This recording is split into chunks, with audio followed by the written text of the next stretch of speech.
Bismillahirrahmanirrahim. Assalamualaikum warahmatullahi wabarakatuh.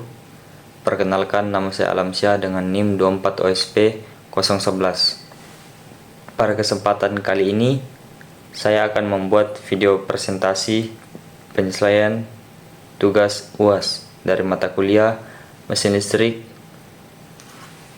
Dosen pengampunya yaitu Pak Taufik Mukhtar ST MT. Baik, kita masuk di soalnya.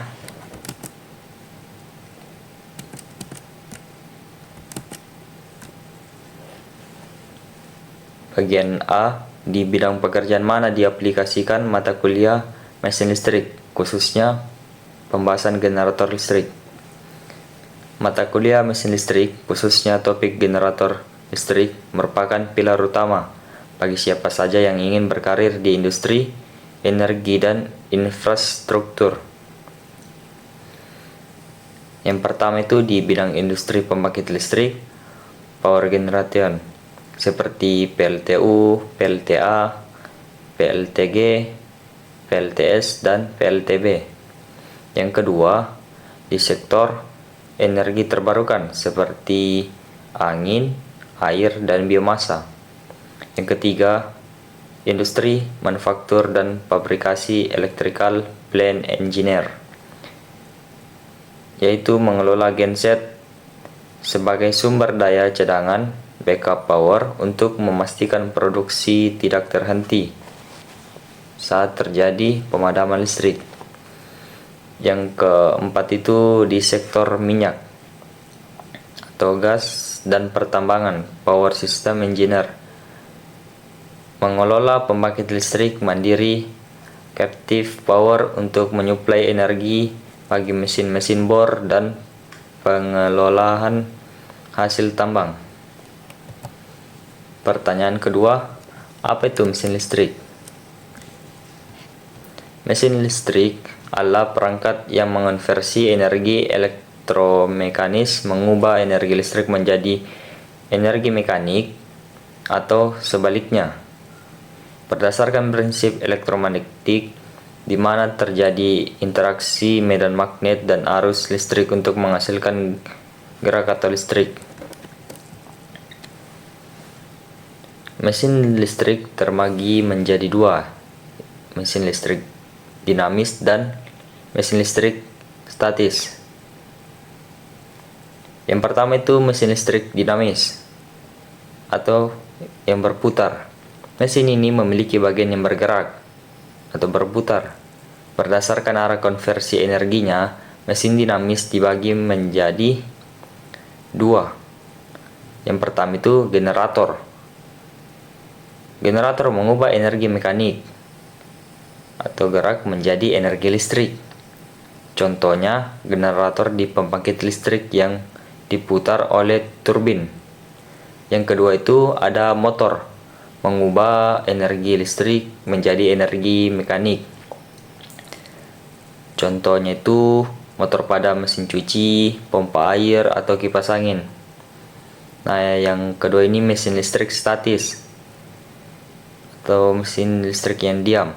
Mesin ini tidak memiliki bagian yang bergerak. Perangkat utama dalam kategori ini adalah transformator atau trafo, berfungsi untuk menaikkan atau menurunkan level tegangan listrik AC tanpa mengubah frekuensinya. Trafo bekerja berdasarkan prinsip induksi elektromagnetik antar kumparan yang diam. Pertanyaan ketiga, apa itu generator listrik? Generator listrik adalah mesin listrik yang berfungsi untuk mengubah energi mekanik menjadi energi listrik dengan memanfaatkan prinsip induksi elektromagnetik. Ketika suatu kumparan atau konduktor diputar di dalam medan magnet, maka akan timbul gaya gerak listrik atau GGL sehingga menghasilkan arus listrik. Contoh penggunaan generator listrik yang pertama itu ada di pembangkit listrik seperti PLTA, PLTU, PLTG, PLTS, dan PLTB. Yang kedua ada di genset. Ketiga di alternator kendaraan. Yang keempat itu turbin angin dan mikrohidro. Pertanyaan keempat, uraikan klasifikasi pembagian jenis-jenis generator listrik. Klasifikasi jenis-jenis generator listrik berdasarkan jenis arus yang dihasilkan. Yang pertama itu generator AC, alternator, menghasilkan arus bolak-balik atau AC, paling banyak digunakan pada pembangkit listrik. Yang kedua ada generator DC, yang menghasilkan arus searah atau DC, biasanya digunakan pada sistem DC dan aplikasi khusus. Pertanyaan kelima, apa itu generator sinkron dan asinkron? Generator sinkron atau alternator adalah jenis generator yang paling banyak digunakan di pembangkit listrik skala besar seperti PLTA, PLTU, atau PLTG. Disebut sinkron karena kecepatan putar rotornya selalu sama, serempak dengan kecepatan medan magnet putar di stator. Prinsip kerja dari generator sinkron ini, rotor diberikan eksitasi arus searah atau DC untuk menciptakan medan magnet tetap. Ketika rotor diputar oleh penggerak mula atau turbin, medan magnet ini ikut berputar dan menginduksi tegangan pada kumparan stator.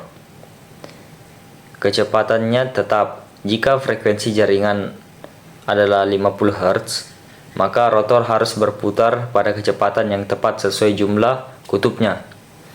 Kelebihan generator sinkron, tegangan dan frekuensi sangat stabil, dapat mengatur faktor daya atau power factory.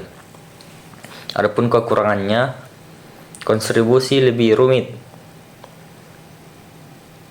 karena membutuhkan sistem eksitasi seperti brush atau exciter dan biaya perawatan yang lebih tinggi. Yang kedua, generator asinkron atau induksi. Generator asinkron lebih sering dikenal sebagai generator induksi. Mesin ini pada dasarnya adalah motor induksi yang diputar lebih cepat dari kecepatan sinkronnya. Prinsip kerja dari generator asinkron tidak membutuhkan arus DC pada rotor.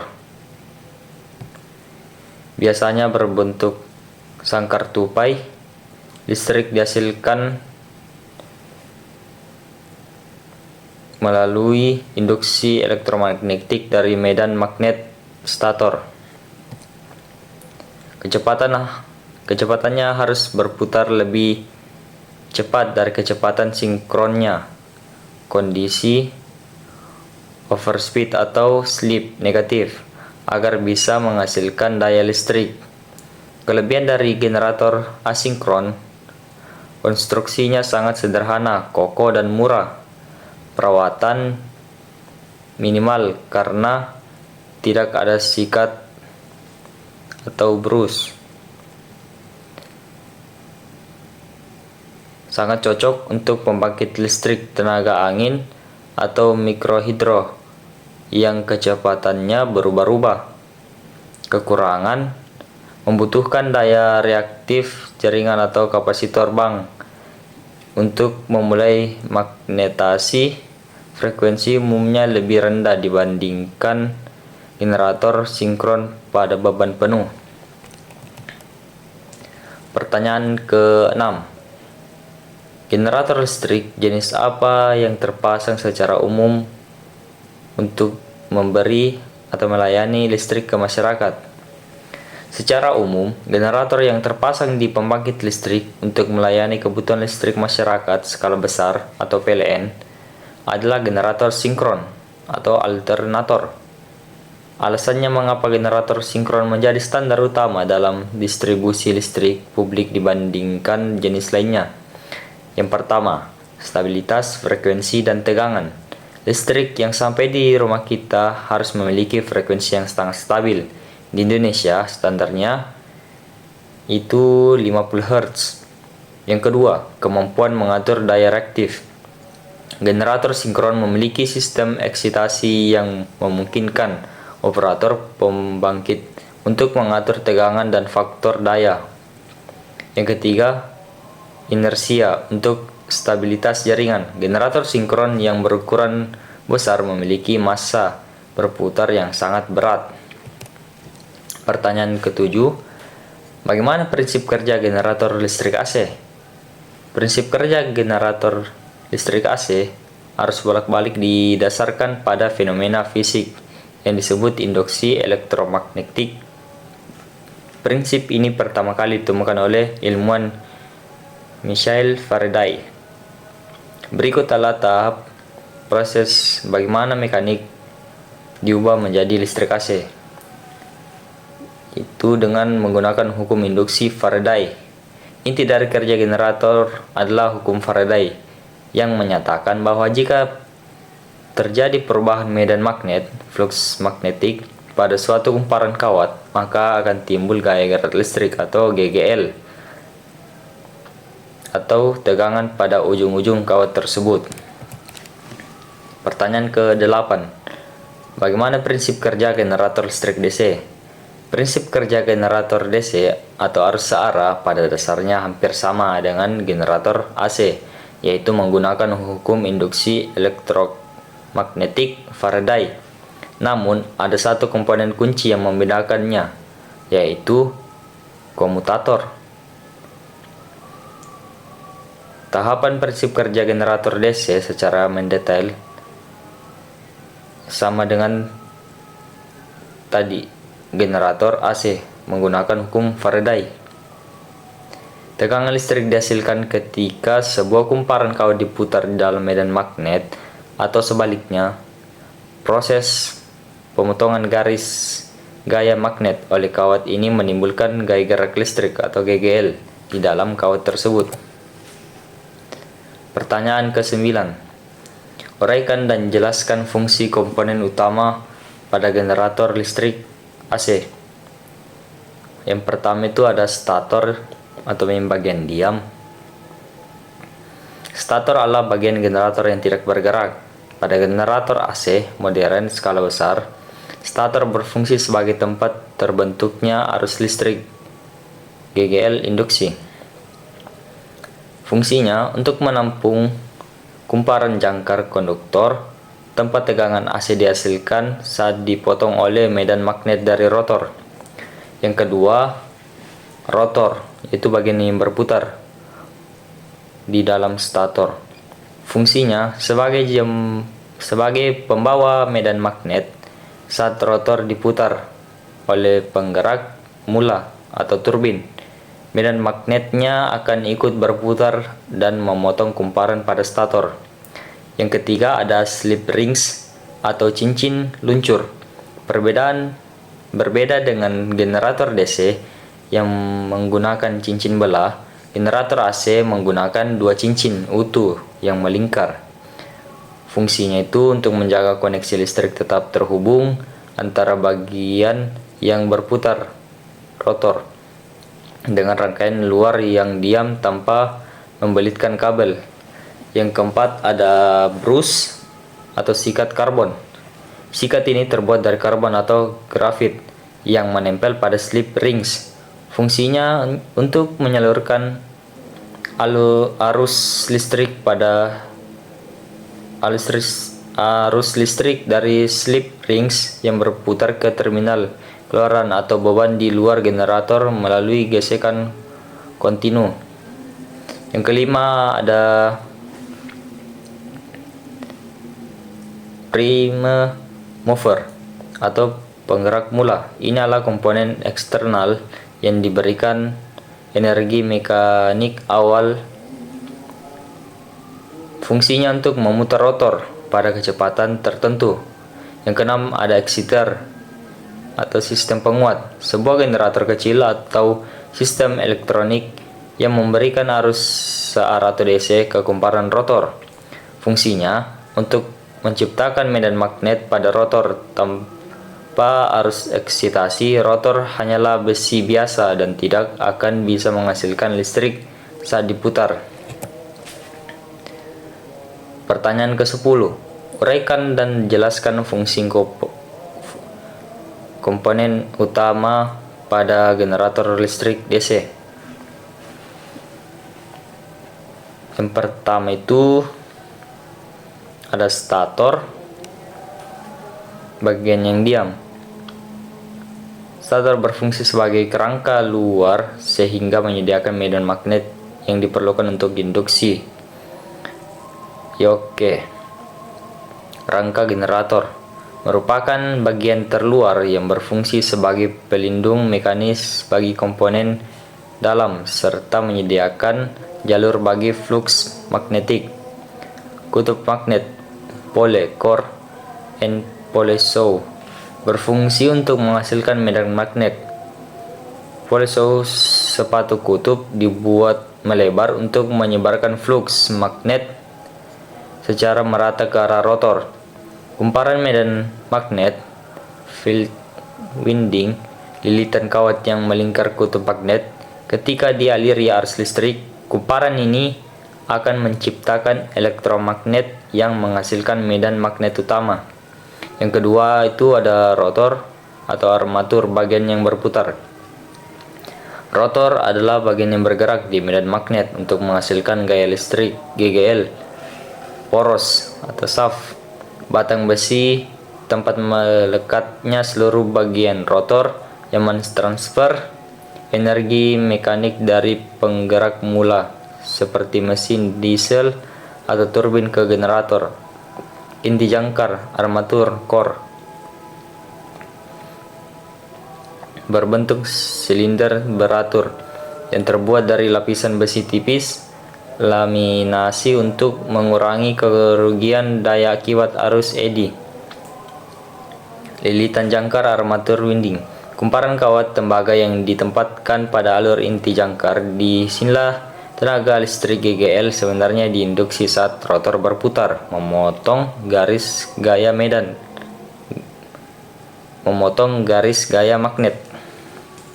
Yang ketiga, komponen penyara dan output. Ini adalah bagian krusial yang membedakan generator DC dengan generator AC. Komutator berupa cincin belah, slip rings, yang terbuat dari segmen-segmen tembaga yang saling terisolasi. Fungsinya sebagai penyara mekanis. Ia mengubah arus bolak-balik AC yang dihasilkan di dalam lilitan jangkar menjadi arus searah DC sebelum disalurkan ke beban. Sikat brus biasanya terbuat dari karbon atau grafit. Fungsinya sebagai jembatan penghubung listrik antara komutator yang berputar dengan sirkuit luar yang diam. Sikat ini akan menekan komutator untuk mengambil arus listrik hasil induksi. Pertanyaan ke-11. Jelaskan istilah berikut: eksitasi, filet penguat, kumparan medan, kumparan jangkar armatur, brus, penguat sendiri, penguat terpisah. Yang pertama itu kita bahas eksitasi field penguat. Eksitasi adalah proses penciptaan medan magnet di dalam mesin listrik dengan mengalirkan arus listrik DC ke kumparan medan. Kekuatan medan magnet ini secara langsung memengaruhi tegangan keluaran generator atau torsi yang dihasilkan motor. Yang kedua, kumparan medan. Kumparan medan adalah gulungan kawat yang berfungsi sebagai elektromagnet untuk menghasilkan medan magnet utama yang diperlukan agar mesin dapat beroperasi. Kumparan ini biasanya terletak pada bagian stator, bagian yang diam. Yang ketiga, kumparan jangkar armatur.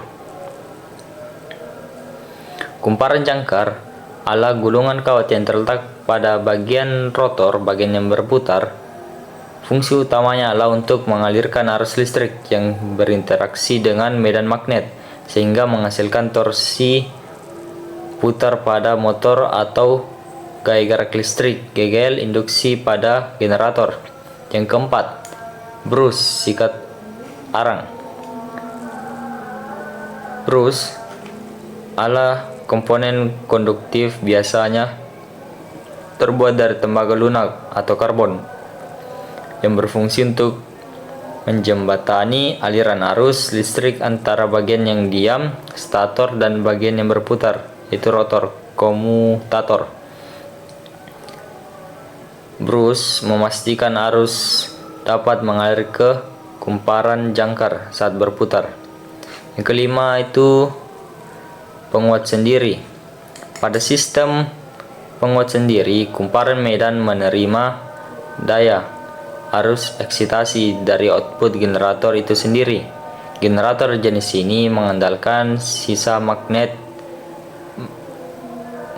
pada kutub untuk memulai menghasilkan tegangan awal yang kemudian digunakan untuk memperkuat medan magnetnya sendiri secara berkelanjutan. Contohnya adalah generator tipe Sun, seri, dan kompon penguatan tersendiri terpisah.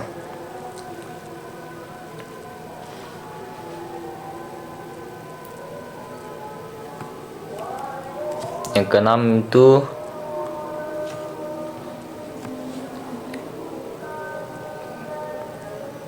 penguatan terpisah. Pada sistem penguatan terpisah atau eksitasi bebas, kumparan medan diberi daya dari sumber tegangan DC eksternal yang terpisah dan bergantung pada keluaran generator itu sendiri. Metode ini memungkinkan kontrol yang lebih stabil dan independen terhadap tegangan atau torsi yang dihasilkan,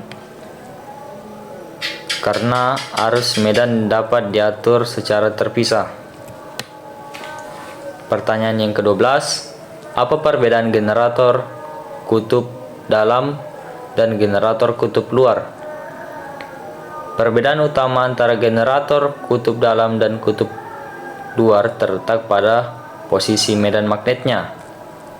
Kalau generator kutub dalam memiliki medan magnet, yaitu rotor yang berputar, sedangkan generator kutub luar memiliki medan magnet di stator yang diam dengan kumparan jangkar armatur yang berputar di dalamnya.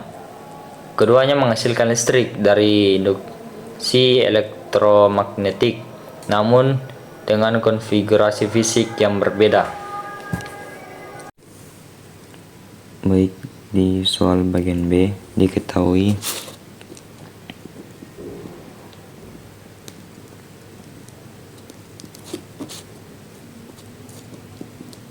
E sama dalam kurung T sama dengan ABC kali sin WT volt, atau E buka kurung A tutup kurung sama dengan ABC sin WT volt. Frekuensinya ABC ini adalah 3 digit, NIM terakhir NIM saya itu 0011, jadi 11 Hz. Masuk di bagian A, gambar gelombang.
Kemudian di bagian B ditanyakan berapa Vmax nya.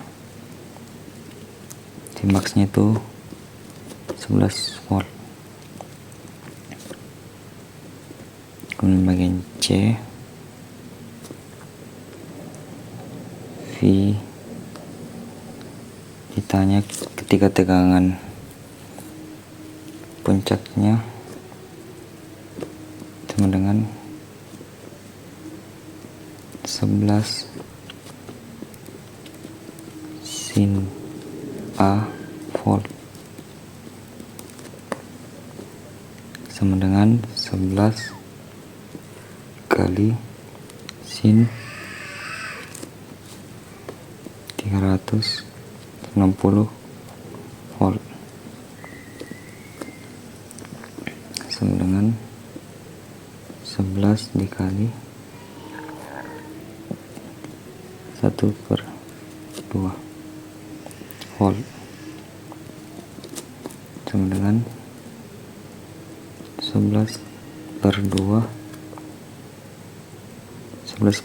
itu hasilnya 5,5 volt.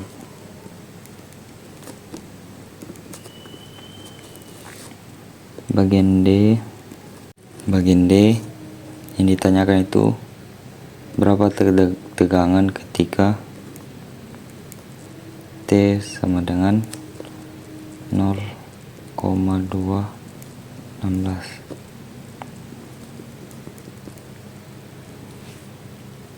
sama dengan 11 sin 11 kali sin WT volt sama dengan 11 kali sin 2 kali 180 dikali 11 kali 0,216 volt.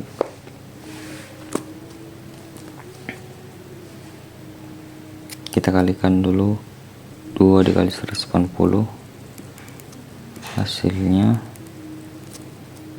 360 dikali 11 dikali 0,216 volt sama dengan, terus kita kalikan 11 dikali 0,216, hasilnya sin kali 360 dikali 2,376. Terus kita kalikan lagi 360 dikali 2,376, 11 855 36 volt sama dengan 11 dikali hasil sin 855,36 adalah 0,7026. 11 dikali 0,7026 hasilnya 7,229 volt. Kemudian di bagian E ditanyakan tegangan ketika puncaknya itu A sama dengan ABC.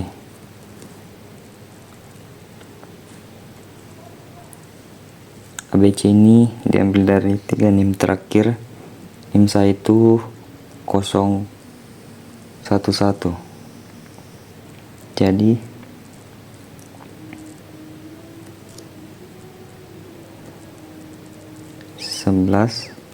sin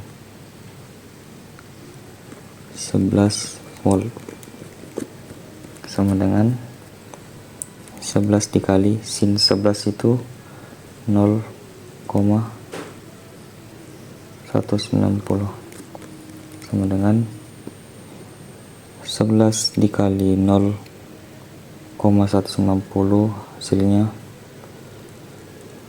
2,09 volt.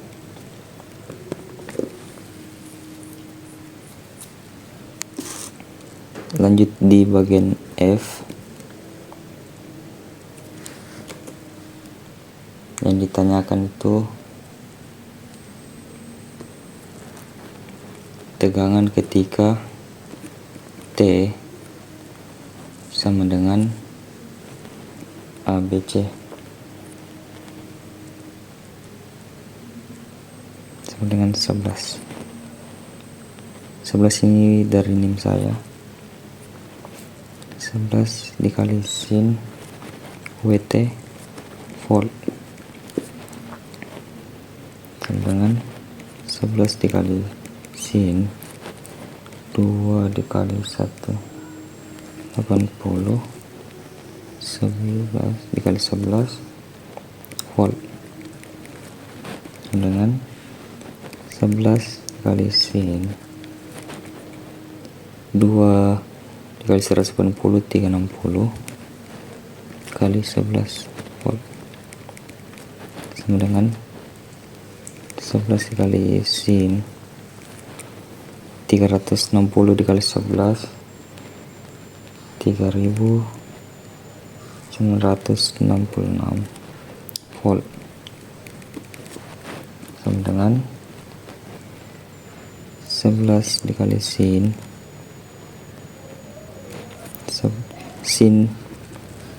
dari 3000 ini adalah 0, jadi 11 dikali 0 sama dengan 0 volt.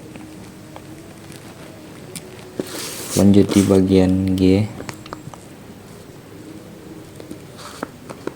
yang ditanyakan itu tegangan rata-rata.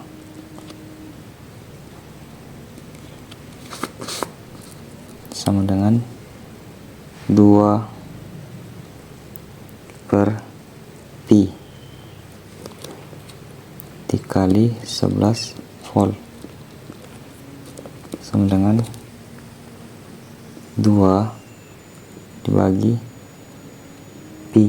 Pi ini itu nilainya 3,14 dikali 11 volt sama dengan 0,636 dikali 11 volt sama dengan 6,996 volt. Terus lanjut bagian H, yang ditanyakan itu tegangan efektifnya sama dengan V max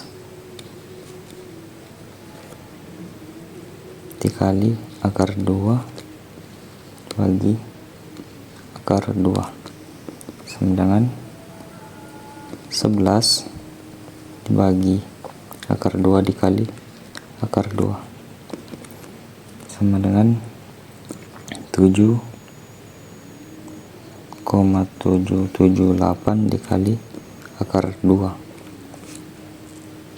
sama dengan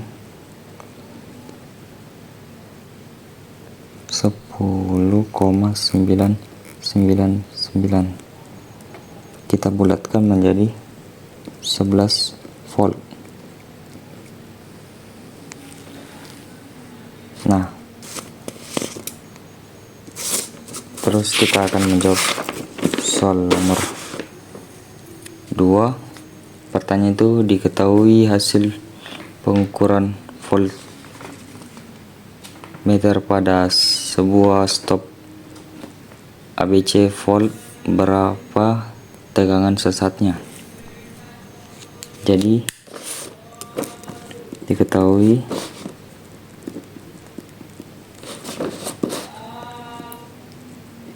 VRMS sama dengan ABC itu 11 volt. Ditanya berapa tegangan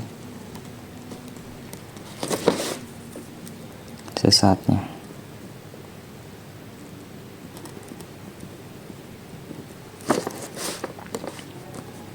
VRMS dengan V max per akar 2. V max dengan akar 2 dikali 11 sama dengan 15,556. V dengan T sama dengan V max sin WT.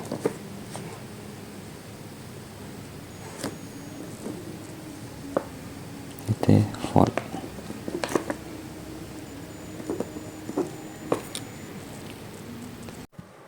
Baik, di soal C, pertanyaan pertama, ada berapa jenis beban generator dan penyebabnya? Ada 3 beban generator. Yang pertama itu beban resistif.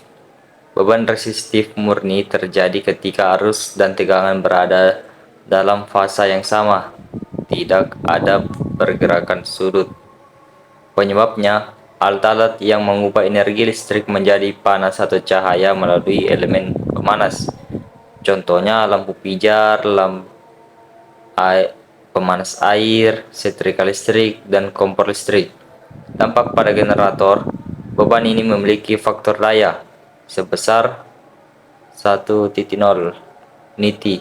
Ini adalah beban yang paling ideal karena tidak menyebabkan kerugian daya reaktif. Yang kedua itu ada beban induktif.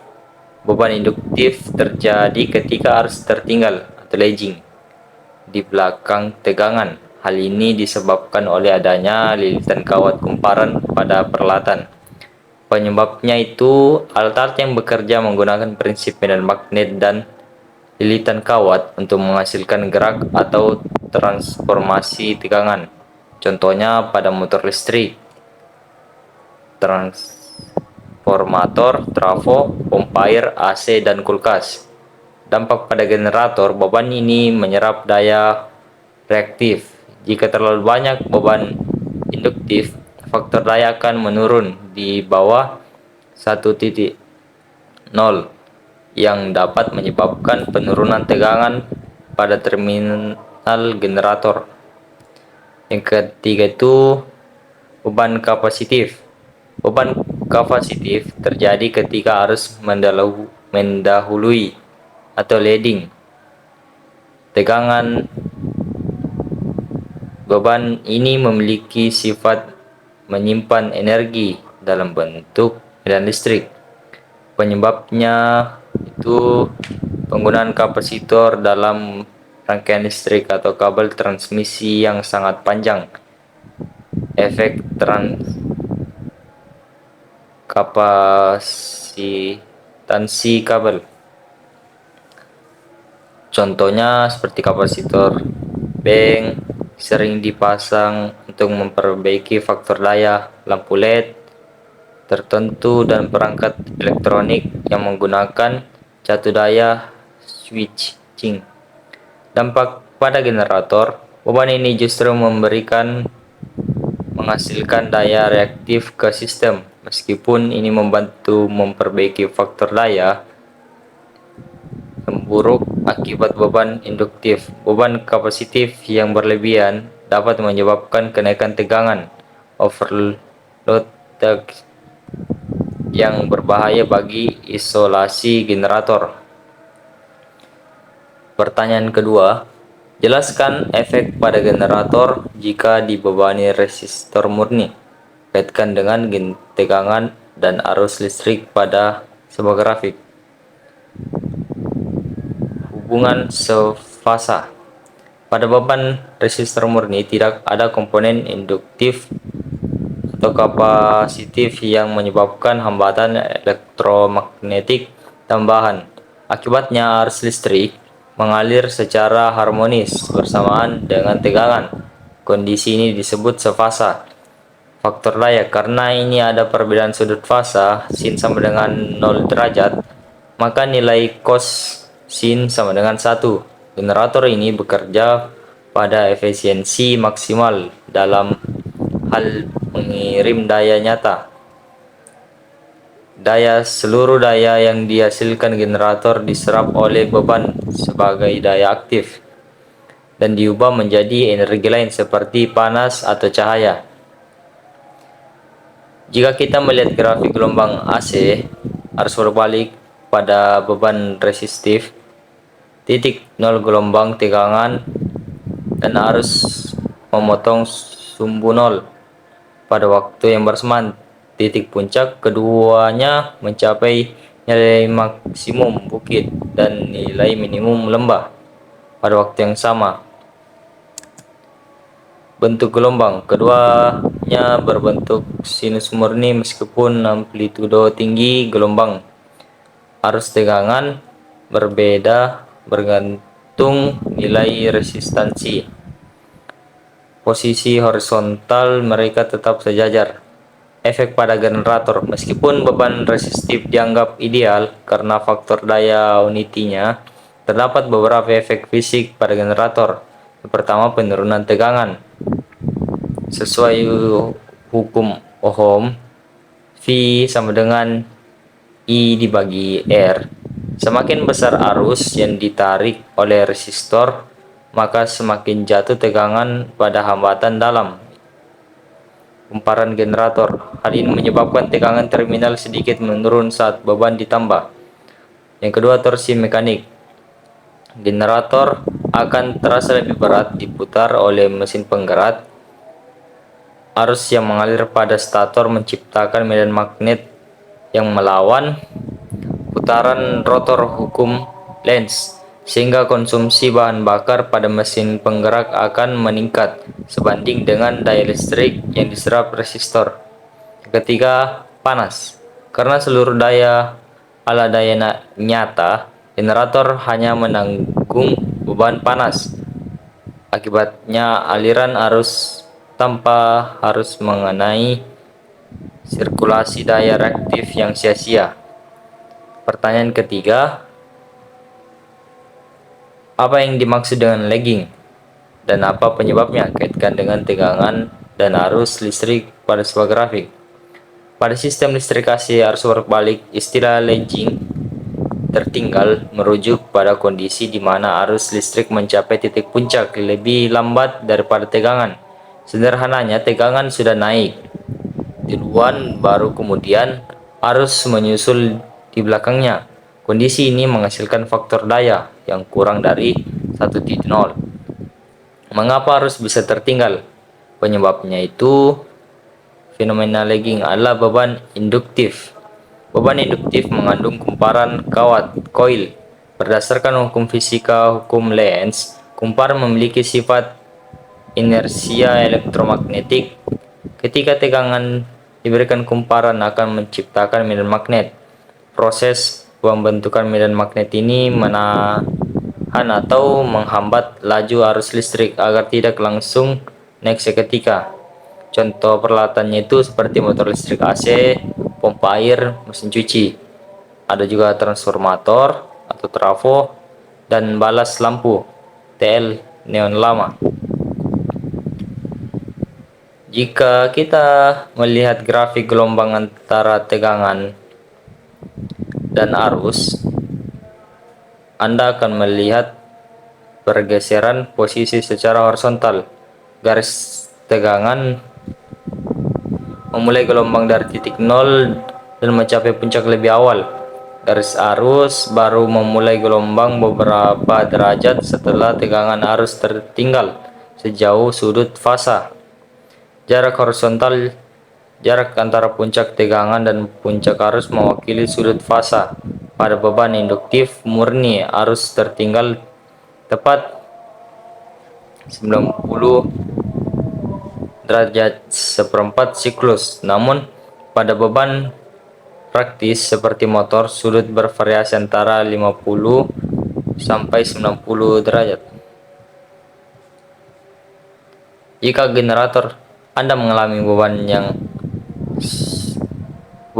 yang sangat lagging, penurunan tegangan, beban induktif memakan daya reaktif. Hal ini memperlemah medan magnet di dalam generator yang mengakibatkan tegangan terminal turun drastis, pemanasan berlebih, dan efisiensi rendah. Analogi sederhana, bayangkan Anda sedang menarik gerobak di atas lumpur. Anda sudah memulai menarik tegangannya, tetapi gerobak baru bergerak perlahan. Sedetik kemudian, arus karena tertahan oleh lengketnya lumpur atau induktansi. Pertanyaan keempat, apa yang dimaksud dengan leading dan apa penyebabnya? Kaitkan dengan tegangan dan arus listrik pada sebuah grafik. Dalam sistem listrik AC, istilah leading atau mendahului adalah kebalikan dari lagging. Kondisi ini terjadi ketika arus listrik mencapai titik puncaknya lebih awal daripada tegangan. Dengan kata lain, arus sudah lari duluan sebelum tegangan mencapai titik yang sama. Kondisi ini menghasilkan faktor daya yang bersifat kapasitif. Apa penyebabnya? Kondisi leading disebabkan oleh beban kapasitif. Kapasitor memiliki kemampuan untuk menyimpan energi dalam bentuk medan listrik.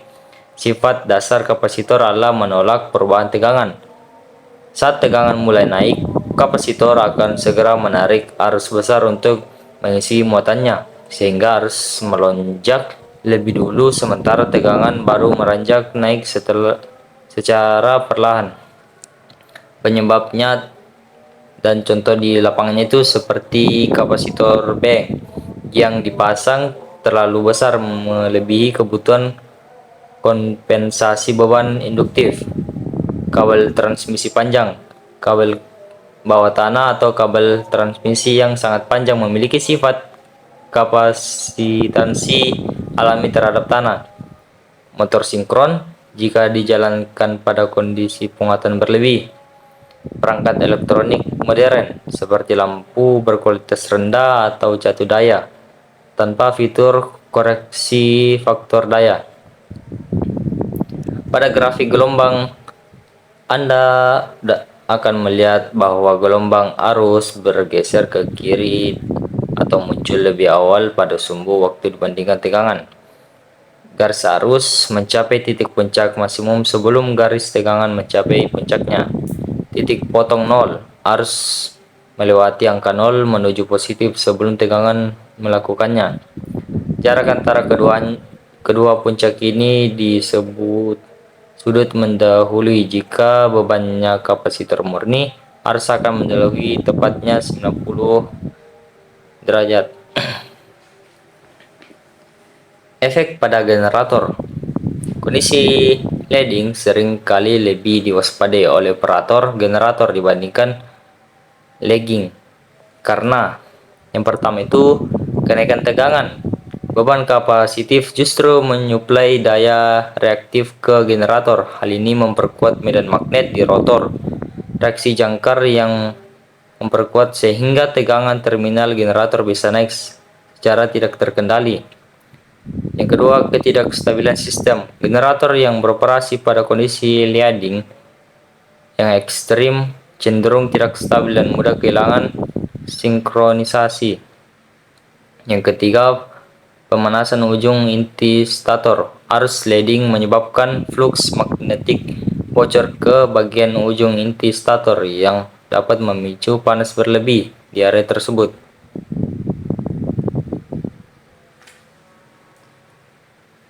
Pertanyaan kelima, jelaskan prinsip kerja bentuk tegangan listrik 3 fasa.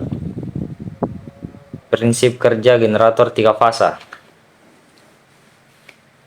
Baik, prinsip kerja generator 3 fasa didasarkan pada hukum induksi elektromagnetik Faraday yang menyatakan bahwa jika sebuah konduktor memotong garis-garis magnet flux, maka pada konduktor tersebut akan terbentuk gaya gerak listrik atau GGL. Berikut adalah langkah-langkah prinsip kerjanya. Yang pertama, konstruksi utama. Generator 3 fasa terdiri dari 2 bagian utama. Yang pertama itu stator, bagian diam, dan rotor. Kedua itu proses terbentuknya tegangan. Yang pertama, putaran rotor. Mesin penggerak seperti turbin atau mesin diesel memutar rotor dengan kecepatan tetap. Yang kedua, medan magnet berputar. Karena rotor adalah magnet yang berputar, maka medan magnet yang dihasilkan juga ikut berputar di dalam stator. Yang ketiga, induksi pada kumparan. Saat kutub magnet rotor melewati kumparan stator garis, gaya magnet akan memotong kawat kumparan tersebut sesuai hukum Faraday. Yang keempat, perbedaan fasa 110 derajat karena ketika kumparan stator diletakkan terpisah 110 derajat, maka magnet rotor akan memotong setiap kumparan pada waktu yang berbeda. Hasil output. Hasilnya adalah 3 gelombang sinus tegangan bolak-balik AC yang memiliki besar frekuensi yang sama, namun masing-masing gelombang saling mendahului atau tertinggal sejauh 120 derajat. Inilah yang kita kenal sebagai sistem fasa RST. Pertanyaan 6. Bagaimana caranya agar sistem listrik yang kondisi lagging dapat berubah menjadi sefasa?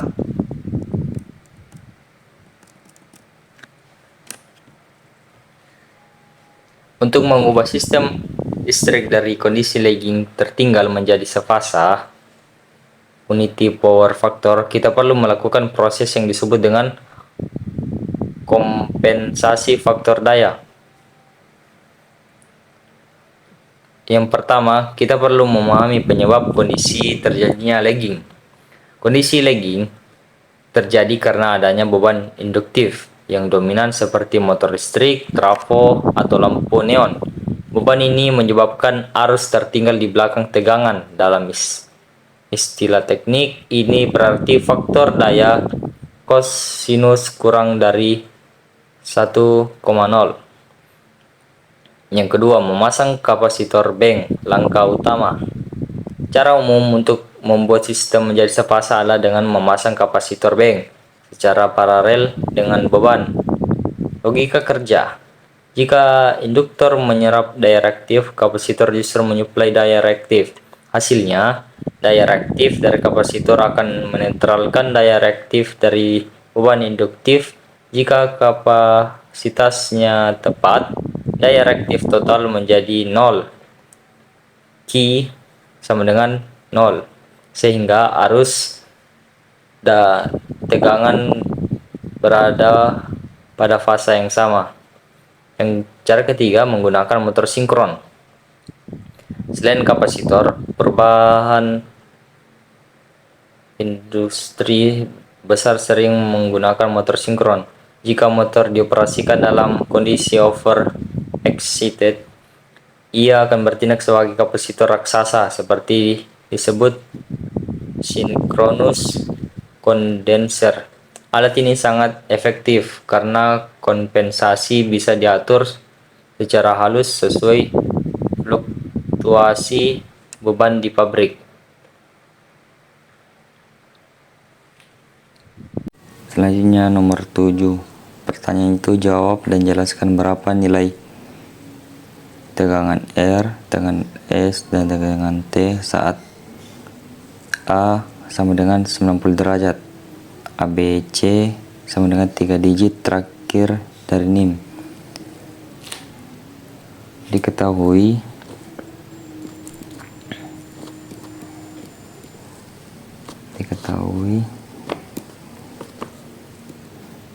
ABC sama dengan NIM saya itu 011 dan A nya sama dengan 90 derajat. Adapun rumus yang digunakan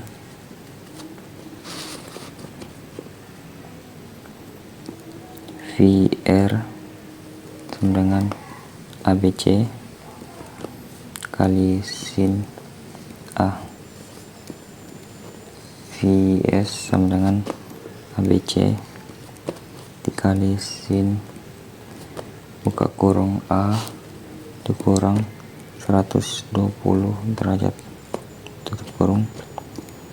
Rumus untuk VT sama dengan ABC dikali sin dikali 240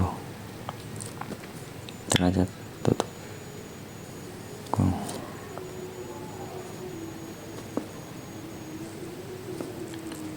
Perhitungannya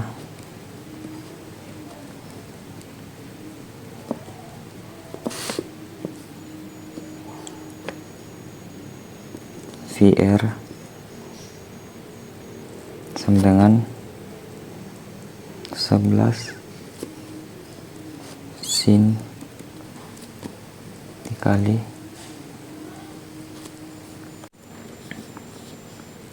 90 derajat sama dengan 11 dikali 1. Kenapa 1? Kan karena sin 90 derajat itu 1. Jadi hasil dari 11 dikali 1 adalah 11 volt. Lanjut ke VS sama dengan 11 dikali sin buka kurung 90 derajat dikurang 120 derajat tutup kurung sama dengan 11 dikali sin buka kurung min 30 derajat tutup kurung.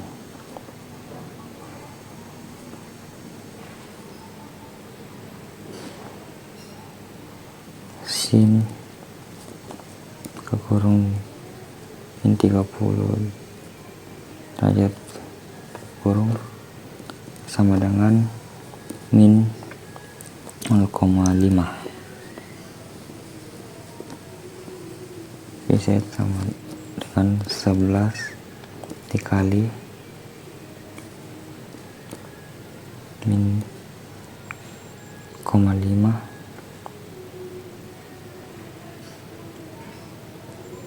min 0,5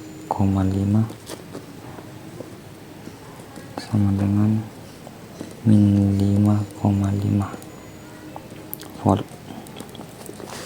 Kemudian FT sama dengan 11 sin kurung 60 derajat dikurang 240 derajat itu kurung sama dengan 11 kali sin kurung min 150 derajat. Nilai sin min 150 derajat itu sama dengan min 0,5. VT sama dengan 11 kali min 0,5 sama dengan min 5,5 volt. Baik, oke, kita masuk di soal D. Pertanyaan itu, jelaskan bagian-bagian genset dan cara pemeliharaan genset jika ada gambar atau grafik terkait tampilkan. Genset atau generator set adalah perangkat yang terdiri dari beberapa komponen utama yang bekerja sama untuk mengubah energi mekanis menjadi energi listrik. Bagian-bagian utama genset. Komponen utama genset meliputi mesin penggerak, engine. Ini adalah sumber energi mekanis genset, biasanya berupa mesin berbahan bakar bensin, diesel, atau gas. Fungsinya adalah memutar rotor pada generator alternator. Komponen ini mengubah energi mekanis dari mesin menjadi energi listrik berdasarkan prinsip induksi elektromagnetik. Terdiri dari dua bagian utama. Yang pertama itu ada stator, bagian yang diam dan berisi kumparan konduktor listrik. Yang kedua ada rotor, bagian yang bergerak atau berputar di dalam stator untuk menghasilkan medan magnet. Sistem bahan bakar. Fuel system mencakup tangki bahan bakar, saluran, filter untuk memastikan pasokan bahan bakar yang bersih dan stabil ke mesin. Ada juga sistem pendingin, cooling system, berfungsi menjaga suhu mesin tetap stabil selama beroperasi, seringkali menggunakan cairan pendingin atau kipas udara. Sistem pembuangan, dikenal juga sebagai knalpot. Komponen ini menyalurkan gas buang hasil pembakaran keluar dari area genset dan juga membantu meredam suara bising. Ada juga sistem pelumas, memastikan semua bagian mesin yang bergerak terlumasi dengan baik untuk mengurangi gesekan dan kausan. Ada baterai aki atau starter, menyediakan daya listrik awal yang diperlukan untuk menghidupkan mesin genset. Panel kontrol, fungsinya untuk pusat kendali untuk memantau dan mengoperasikan genset. Dilengkapi dengan berbagai indikator seperti tekanan oli, suhu mesin, dan tegangan listrik. Kemudian ada rangka utama, mainframe, struktur baja yang kokoh untuk menopang semua komponen yang biasa dilengkapi peredam getaran. Adapun cara pemeliharaan genset. Pemeliharaan genset sangat penting untuk menjaga kinerja optimal dan memperpanjang umur genset. Berikut adalah beberapa tips perawatannya. Yang pertama itu melakukan pemanasan mesin secara berkala. Meskipun tidak digunakan setiap hari, genset perlu dipanaskan setidaknya 3 hari sekali selama 5 hingga 10 menit. Ini membantu sirkulasi oli pelumas berjalan lancar. Yang kedua itu periksa level oli dan ganti secara teratur. Cara itu dengan cek level oli secara berkala dan ganti oli mesin sesuai jadwal yang direkomendasikan produsen. Umumnya setiap 50 sampai 250 jam pemakaian atau minimal 6 bulan sekali untuk penggantian olinya. Selanjutnya ada dengan ganti filter secara rutin.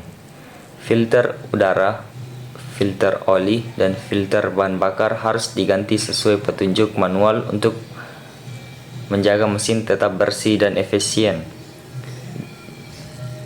Selanjutnya, jaga kebersihan genset. Membersihkan genset bagian luar dari debu dan kotoran secara teratur. Pastikan area penyimpanan kering dan bebas kelembaban. Selanjutnya, periksa aki atau baterai dan kabel. Pastikan terminal aki bersih dan kencang, serta periksa kondisi kabel dari kausan atau kerusakan. Kemudian perhatikan indikator dan tanda peringatan. Selalu pantau panel kontrol saat genset beroperasi untuk mendeteksi dini masalah potensial. Dan yang terakhir itu servis rutin, lakukan servis menyeluruh oleh teknisi ahli secara berkala, misalnya setiap 6 bulan sekali atau sesuai panduan produsen. Baik, masuk ke bagian E. Pertanyaan itu, jelaskan syarat dan cara kerja paralel generator. Jika ada gambar atau grafik terkait, tampilkan. Paralel generator adalah proses menghubungkan dua generator atau lebih untuk beroperasi sebagai satu unit yang memasok daya ke beban bersama. Proses ini memerlukan sinkronisasi yang ketat dengan memenuhi beberapa syarat penting. Sebelum koneksi dibuat syarat panel generator. Sebelum dua generator AC dapat dioperasikan secara paralel, beberapa parameter listrik harus dicocokkan atau disinkronkan dengan sistem busbar yang sudah ada atau generator lain yang beroperasi. Syarat-syarat tersebut meliputi: yang pertama, tegangan amplitudo yang sama. Tegangan RMS saluran dari generator yang masuk generator baru harus sama persis dengan tegangan busbar atau generator yang sudah beroperasi. Perbedaan tegangan yang signifikan dapat menyebabkan aliran arus yang besar saat saklar ditutup, berpotensi merusak mesin. Yang kedua itu frekuensi yang sama. Frekuensi listrik generator yang masuk harus sama dengan frekuensi sistem yang ada. Dalam praktiknya, frekuensi generator yang masuk biasanya dibuat sedikit lebih tinggi untuk memastikan generator baru segera mulai berbagi beban aktif setelah terhubung. Yang ketiga, urutan fasa yang sama. Untuk sistem 3 fasa, urutan fasa misalnya RST dari kedua generator harus identik. Urutan fasa yang salah akan menyebabkan kerusakan serius pada sistem.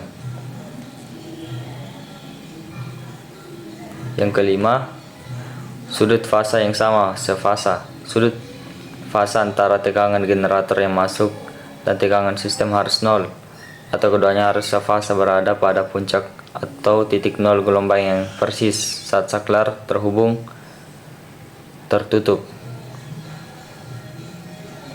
Adapun cara kerja paralel generator, pastikan yang pertama tuh pastikan setiap generator yang akan diparalelkan dalam kondisi operasional normal dan siap. Yang kedua, pencocokan parameter. Yang ketiga, memantau sinkronisasi. Yang keempat, penghubung closing breaker. Yang kelima, pembagian beban. Baik, mungkin itu saja yang bisa saya presentasikan. Kurang dan lebihnya mohon dimaafkan. Wabillahi taufiq wal hidayah. Wassalamualaikum warahmatullahi wabarakatuh.